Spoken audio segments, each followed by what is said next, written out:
Les étudiants en fin de cycle à l'université Alassane Ouattara de Bouaké, formés aux bonnes techniques rédactionnelles d'une thèse, un élément important dans le cursus universitaire. Réputé pour les bonnes grillades qui s'y font et aussi pour la bonne ambiance, la locodrome de Cocody refait sa toilette pour fidéliser sa clientèle.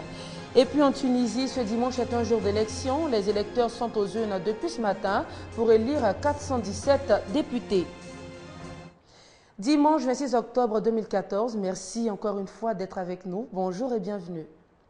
Les responsables de l'université Alassane Ouattara de Bouaké veulent donner aux étudiants en fin de cycle les rudiments nécessaires pour la production d'une thèse de bonne qualité.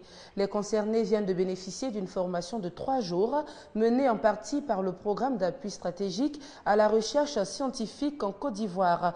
On fait le point avec nos confrères de RTI Bouaké, Ouattara Walter et Kader Sogodogo. Durant 3 jours, 25 étudiants en thèse de doctorat à l'université Alassane Ouattara ont été initiés à la recherche scientifique, à l'élaboration de la démarche méthodologique et à la conception d'un projet de thèse de doctorat. Cette formation a pour thème principal l'élaboration et la présentation d'un projet de thèse doctoral.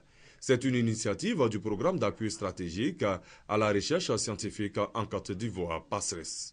Selon le responsable de ce programme, cette formation permettra aux étudiants en fin de cycle de produire une thèse de bonne qualité, mais surtout réalisable. La thèse de doctorat est le travail de recherche universitaire écrit par le doctorant. Elle est soutenue devant un jury et permet l'obtention du titre de docteur. Nous voulons aller maintenant à la culture de la recherche que nous n'avons pas en Côte d'Ivoire. C'est pour ça que nous renforçons les capacités pour que nous ayons des thèses homogènes et que nous puissions arriver à trouver un niveau de qualité meilleur que celui que nous avons actuellement. Pour son importance dans le cursus universitaire, le président de l'université Alassane Ouattara juge donc opportun cette formation. La recherche passe d'abord par des thèses de bonne qualité. Lorsque nous aurons de très bons doctorants, de très bonnes thèses, des thèses mondialement compétitives, ça va contribuer à rehausser le niveau de nos diplômés. Depuis 2008, ce sont plus d'1,2 milliard de francs CFA qui ont été investis dans 115 projets de recherche. 175 étudiants et 225 chercheurs ont pu en bénéficier pour leurs études et leurs projets de recherche.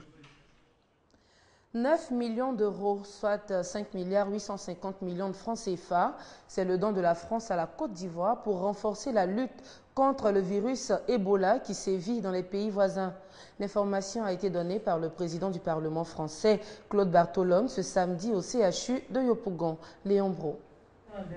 Toujours pas de cas d'Ebola en Côte d'Ivoire, le gouvernement est cependant en éveil pour une riposte efficace à d'éventuelles entrées du virus sur son territoire. Assurance de Raymond Goudou Kofi, la ministre de la Santé à Claude Bartholone, le chef du Parlement français, invité de son homologue Guillaume Soro pour découvrir le centre de traitement Ebola du CHU de Yopougon.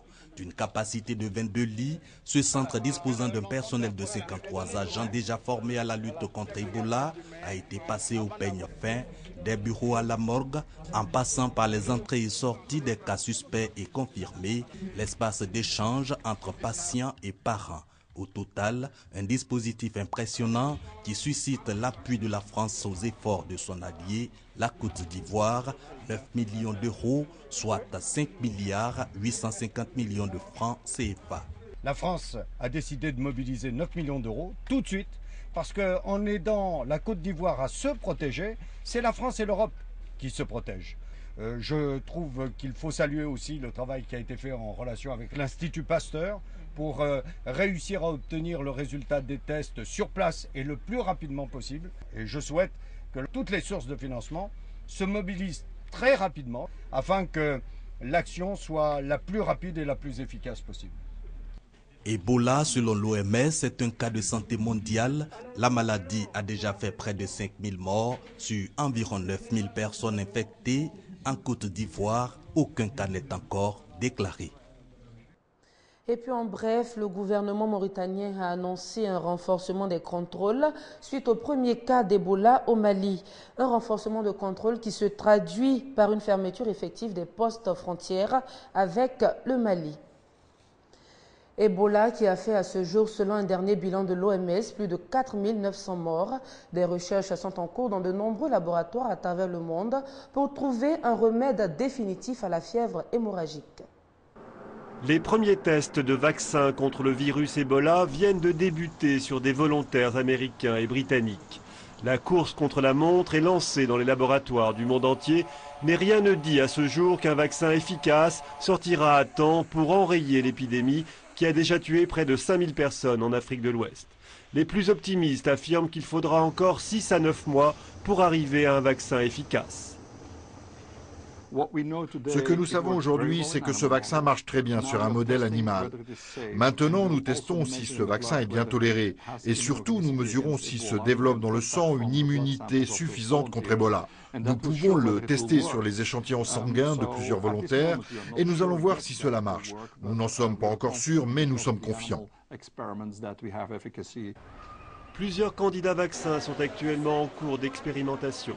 Le groupe britannique GSK affirme pouvoir disposer de 20 000 doses prêtes à être testées au début de l'année prochaine. Une fois le vaccin stabilisé, il sera en priorité administré au personnel soignant et aux familles qui entourent les malades. Nous étudions la possibilité de vacciner en priorité les personnels de santé, mais aussi tous ceux qui sont en première ligne contre la maladie, notamment les équipes qui enterrent les morts.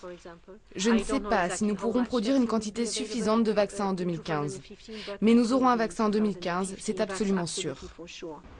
À l'Organisation mondiale de la santé, on pousse les laboratoires à accélérer les procédures. On doit d'abord tester la tolérance puis l'efficacité des candidats vaccins. Il faudra ensuite déterminer le bon dosage avant de pratiquer des essais à grande échelle. La locodrome de Cocody, vous connaissez certainement, c'est un endroit réputé pour les bonnes grillades et aussi pour la bonne ambiance. C'est l'un des espaces gastronomiques les plus fréquentés de la commune. Et pour fidéliser la clientèle, les commerçantes et la mairie de Cocody tablent sur l'hygiène et la sécurité. La locodrome de Cocody refait donc sa toilette en ce moment pour offrir aux inconditionnels des frites de banane, un cadre plus attrayant pour se restaurer. Serge Gangoma. Situé en plein cœur de la commune, la locodrome de Cocody est un espace de grillade. L'on y trouve de la loco, c'est-à-dire des frites de banane, également de la tiéké et divers accompagnements dont le poisson et la viande braisée ou grillée. Le caractère insalubre de cet espace est souvent décrié. Au niveau de la locodrome, de l'eau un peu partout, ça c'est un. Les gens, bon, c'est vrai, ils sont très accueillants, mais il y a assez de mouches. Lorsque vous mangez, vous n'arrivez même pas. Souvent, vous êtes obligé de vous taper pour chasser les mouches là. C'est pas très sain. La locodrome n'est pas vraiment propre. Si on peut faire des efforts aussi à rendre ce lieu gastronomique propre. Ce jugement porté sur la locodrome n'est plus vrai, car depuis plus d'un mois, l'espace a opté pour une propriété totale.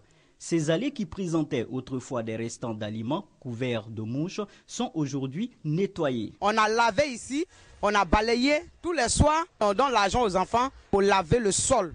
Nous, on attend d'arranger la locodrome. On a changé les portails et c'est propre. Voici le sol. Actuellement, c'est la peinture que nous va mettre pour repeindre la locodrome. On les a usés et on a déjà mis les tuyaux. Donc actuellement, quand il pleut, il n'y a plus de l'eau dans la locodrome. Outre la volonté de rendre l'espace plus propre, l'accent est mis sur la sécurité. Les deux entrées principales ont désormais des portails. Propriété certes à l'intérieur, mais à l'extérieur, les vendeurs de poulets, eux, se plaignent de la poubelle principale du quartier. Souvent on est là et puis on sent vraiment une odeur venir. Vraiment, c'est vraiment gênant. La poubelle vraiment est très très gênante pour nous. Si vraiment le maire pouvait trouver une solution, vraiment, ce cas de poubelle-là, ça nous arrangerait. En attendant que ce plaidoyer trouve un écho favorable, les femmes de la locodrome, quant à elles, promettent un espace entièrement rénové avec une belle peinture au thème des travaux. Bon appétit si vous êtes à table. Biti Moreau est l'un des pionniers du théâtre ivoirien. Il a écrit des scènes théâtrales et même campé des rôles dans de nombreuses pièces. Il a également formé pas mal de comédiens qui continuent de faire la fierté de la Côte d'Ivoire. Biti Moreau n'est plus, mais pour le rôle prépondérant qu'il a joué dans la promotion du théâtre, un hommage lui a été rendu par la grande famille de la culture ivoirienne. On fait le point avec Siaka Kone et Serge Gangoma. Soirée empreinte d'émotion, de nostalgie et de reconnaissance à un homme, Biti Moro. Ce monument du théâtre a tout donné à cette discipline. Création, interprétation, mise en scène et formation. Aujourd'hui, la grande famille de la culture lui rend hommage pour son talent qui a ému de nombreux passionnés de l'art. Cadeau symbolique, témoignage, toast à l'honneur du maître qui se dit toujours disponible pour le théâtre. Entouré de ses pairs et cadets qui ont jusqu'ici bénéficié de ses enseignements et de ses conseils, Biti Moro se dit heureux de partager cette distinction avec les différentes générations. Tibir Kofi m'a fait renaître de ma cendre. Sans lui, aujourd'hui, je n'aurais pas eu droit à votre micro ni à votre caméra. C'est un hommage qui me va droit au cœur. Ils n'ont pas attendu que je meure pour le faire. De mon vivant, on peut me poser toutes les questions. Pour l'initiateur de cette rencontre d'hommage et les admirateurs de l'homme, cette cérémonie est une reconnaissance du travail bien fait. Il doit s'étendre aux besoins à d'autres artistes. J'ai célébré Nelson Djedje, j'ai célébré Biti Moro, on a célébré Sami Zarou qui est le président des plasticiens, on a célébré Bernard Dadier, on a célébré Baïs Pinto qui sont encore là.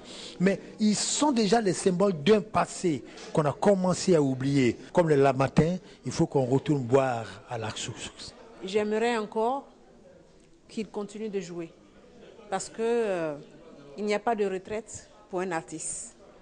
Donc, c'est des personnes dont nous avons encore besoin. L'un des temps forts de cette cérémonie, l'interprétation de la pièce La Reine et la Montagne du ministre Maurice Kwaku Bandaman. Un scénario bien rendu par des dinosaures du théâtre en Côte d'Ivoire, dont Bienvenue Nieba, Manzan et Zao Gabriel, plus connus sous l'appellation de Magnéto. Arrêtez, il a trahi. Arrêtez-le.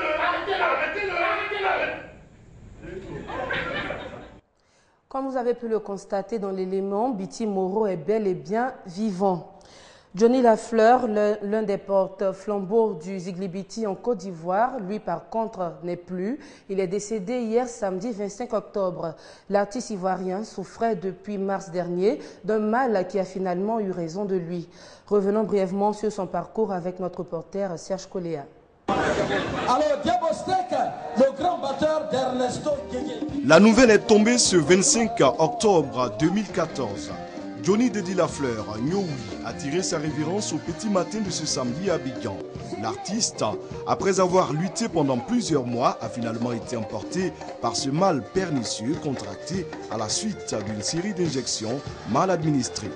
Affaibli, paralysé de la jambe droite, Nyoui avait bénéficié du soutien de plusieurs autorités pour l'aider à se remettre sur pied. L'élève d'Ernesto Djedje avait même bénéficié de la pension mensuelle accordée par le président de la République aux anciennes gloires du monde de la culture. L'icône du magazine culturel Top Visage a ensuite rechuté. Johnny s'est rendu à Divo pour des soins avant d'être hospitalisé dans une clinique abidjanaise de la place aux bons soins du chef de l'État. Malheureusement, son sort semblait déjà scellé. Jean Nyambroui, son nom à l'état civil, Nyoui, The Flower, The Garden, Sobaldé, l'artiste aux 1000 surnoms, quitte la terre des hommes avec son humour, sa joie de vivre et surtout son talent et son statut d'adepte du Ziglibiti.